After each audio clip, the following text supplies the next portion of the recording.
রাসূলুল্লাহ সাল্লাল্লাহু আলাইহি ওয়াসাল্লাম বলতেছেন যে যখন মুমিনের মৃত্যুর সময় হয় তখন মালাইকারা আসেন জান্নাত থেকে কাফন নিয়ে, তারা তার সামনে এসে বসেন, তারপর মালাকুল মউত আসেন এবং তখন তাকে বলা হয় যে আপনি আজকে আনন্দিত হন, আপনি আজকে খুশি হন, আপনার রব আপনাকে যে প্রতিশ্রুতি দিয়েছেন সেটার সময় আসছে।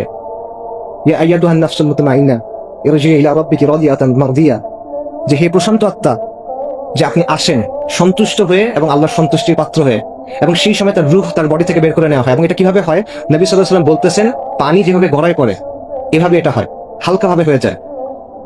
আর যখন ফাসেক ফুজ্জার মারা যায় বা কাফের মারা যায় তখন তার কি অবস্থা হয়? মালাইকারা আসেন জাহান্নাম থেকে কাফন নিয়ে, তারা তার সামনে এসে বসেন, মালাকুল মউত আসেন এবং তাকে তখন বলা হয় যে বের হয়ে আসো আজকে তুমি অবাধ্য বান্দা, আল্লাহর রাগের দিকে তুমি বের হয়ে আসো, আল্লাহর শাস্তির দিকে তুমি বের হয়ে আসো। এবং তার রূহ তখন কবজ করা হয় এবং তার রূহ বের হয়ে আসতে চায় না।